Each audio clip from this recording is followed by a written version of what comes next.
This is a way of investing for your own future, and investing entails cost and risk, but with potential of a much better outcome. Welcome to Future Skills, where we prepare you for a future of accelerating change. I'm Ludvig Sunstrom. And I'm Karl-Mikael Syding.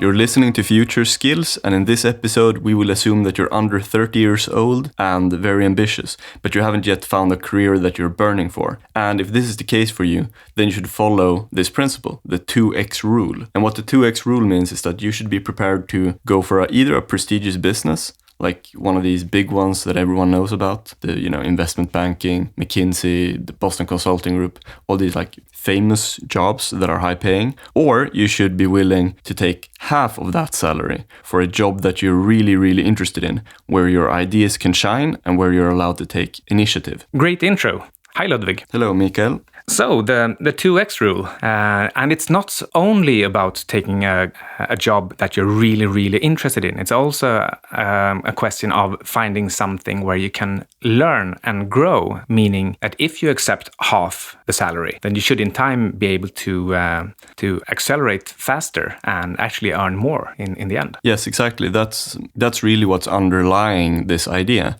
You want to maximize on the learning curve. When I was young, around your age, or 20, 25 or so, then I never saw anybody being strategic this way. Actually, back in the early 1990s, hardly anybody was talking about starting a business themselves anyway. So the only thing you did was you went to school and then you took a job. There was no question about taking a job at half the pay just to learn. Times have changed, and this is one of the reasons why we're doing Future Skills, because things are changing and we want to give good practical career advice. Yeah, and if 2 people out of 100 actually do it now, then we want to make it 10 out of 100. Yeah, that's a good point. And so this idea is something that I got from reading the book by the science philosopher Thomas Kuhn. And there's a quote from that book where he says, "Almost always, the men who achieve fundamental inventions or a new scientific paradigm, they've either been very young or very new to the field whose paradigm they change." And so that quote basically summarizes that book, The Structure of Scientific Revolutions. And if you want to become an inventor or an innovator, someone who changes a paradigm or someone who really brings something new into a field, whether that's science or it's business or whatever, then you have to understand how it works. And obviously there's a lot of randomness in it, but the most important thing that's under your control is the learning curve, because no one can become an inventor or an innovator or an expert overnight. It has to do with a lot of concentrated effort over time. But if you want to skew the odds in your favor, then you have to understand that the learning curve is not just cumulative, it's exponential. So the faster you can begin learning in a field, the higher your chances will be. Because this culminates in what I call expert pattern recognition, where you reach a point of unconscious competence. And then this is where you can effortlessly just use your pattern recognitions to see very complex patterns that other people otherwise have to do really complex problem solving to understand.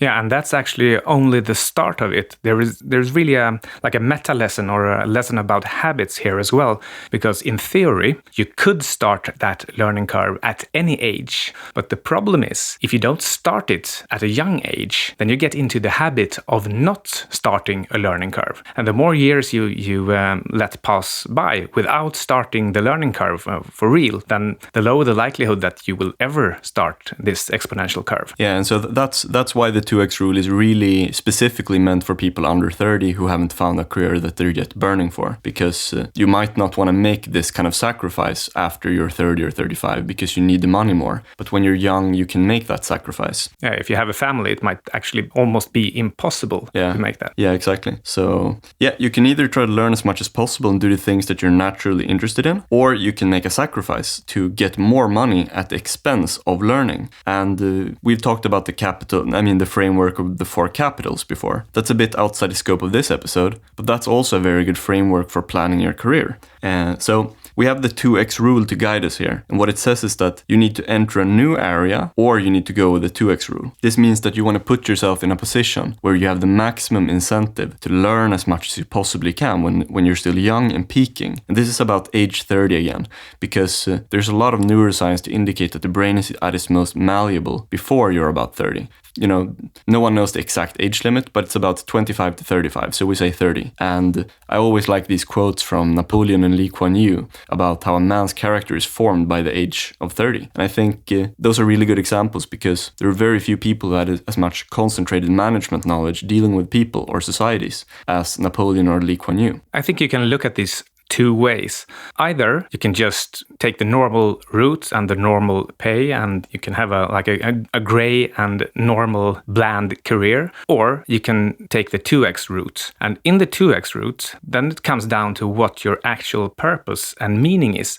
Either you're in it to make as much money as possible and then you maximize learning, utilizing the 2x rule to accelerate as fast as possible. Or, as you said in the beginning, you apply the 2x rule by doing something that you really, really like, which means that instead of exchanging time for money and postponing living for the future, you can start living right away by doing something that you enjoy. I think that an example of entering a new area and going with the 2x rule is you can become a free agent or an entrepreneur, or you can work for a small company where people will let you execute on your ideas more freely and you're giving a lot of responsibility.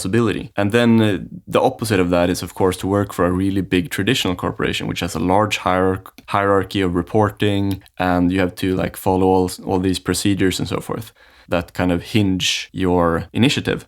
You don't get feedback as fast, and that's going to slow down your learning curve. So those are two different examples. And the worst example that you could have of what you want to avoid if you're gonna go for this 2x rule, then the worst example is going into some sort of big bureaucracy or ideology, or going somewhere where there are obsolete traditions and regulations and all these things where you basically can't follow your inspiration or take initiative, or you'll be punished for it.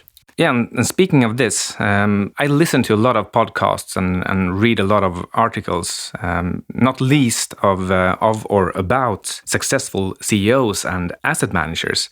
And a lot of those explain how they themselves deliberately expose to different geographical regions or asset classes or different roles or different business areas within the company. And they do this to groom themselves for bigger things. Some people are really strategic about this and they do it on themselves. And others just do it for their employees. So they groom future business leaders by moving them around in different areas and different functions. So, and this really is applying the 2x rule in practice, even if it doesn't really entail a voluntary lower pay. Yeah, the big problem for a lot of young people, assuming you want to do this, and this is for you, and that's a pretty big if, but if you want to do that, then the big problem is that the school system is set up in such a way that it trains you for the old established industries. You can't project what kind of jobs and industries will be created. That has to do with entrepreneurship and stuff, and you have to take responsibility and do that yourself. School cannot prepare you for that. And because things are moving fast, like you're saying, Mikael, it puts a bigger premium on the person taking more responsibility to plan ahead personally. And that's like a risk that's being changed. In addition, there really is no way to apply the 2x rule while in the school system. Because you could theoretically focus on just a few subjects in school and just get Fs in everything else. But the cost of doing that is much, much higher in the school system, because that will mean that you flunk the entire course or the entire education, which means that you never really get the experience, or you never get into the habit of applying the 2x rule, since it's more or less forbidden in school.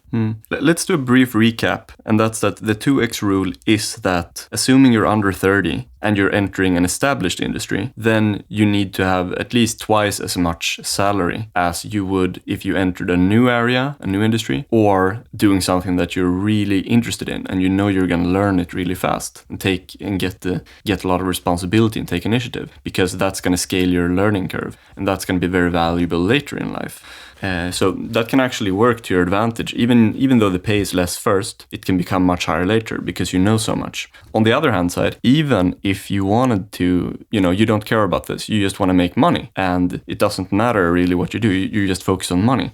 Even if you do that, you might still want to go with the 2x rule, because most of the money that's being made, at least right now and probably in the foreseeable future, is in these fields that are new and fast-growing niches, and most of them have something together in common, and that's that they're in the intersection of science, finance, marketing, and online, specifically online. And you could kind of stereotype and call this online X. You have this biotech, fintech, all these different fields where a lot of money is being made. And the thing about this is that if you want to learn how to make money in these fields, then it's a complex thing because it's a combination of these fields. And you can't expect to learn that fast. All right, moving on to what you shouldn't do. Let's start with the top 3 career mistakes to avoid. The number 1 is to have a career in a field you're not interested in, along substandard coworkers. Yeah, so that's mistake number 1. Mistake number 2 is to go into an established career, I mean established industry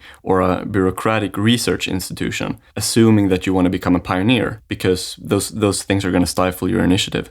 Yeah, and number 3 is to take a monotonous entry-level job with low incentives for initiative. So all these 3 mistakes are basically the same mistake with 3 different variations. Yeah, and just like investing, if you can just stay away from the most simple and common mistakes, then you should be fine. The upside really takes care of itself. However, if you want to go on the opposite spectrum and you want to maximize, meaning you don't care about avoiding mistakes, you just want to take risk, then there are 4 different areas where you have a higher percentage of maximizing your odds and becoming successful. And these 4 areas are, first, to work in a small organization where you're giving pretty free reins as long as you provide results. And the second is to work at a really good place, a really esteemed corporation or organization where the best already work and you can learn from the best. Yeah, management, consulting, or finance, investment banking. Those are 2 good examples of that. All right, moving on to number 3, Ludvig. Yeah, that's to enter a new field or a new industry, which, as we said, is not very likely to do when you're young because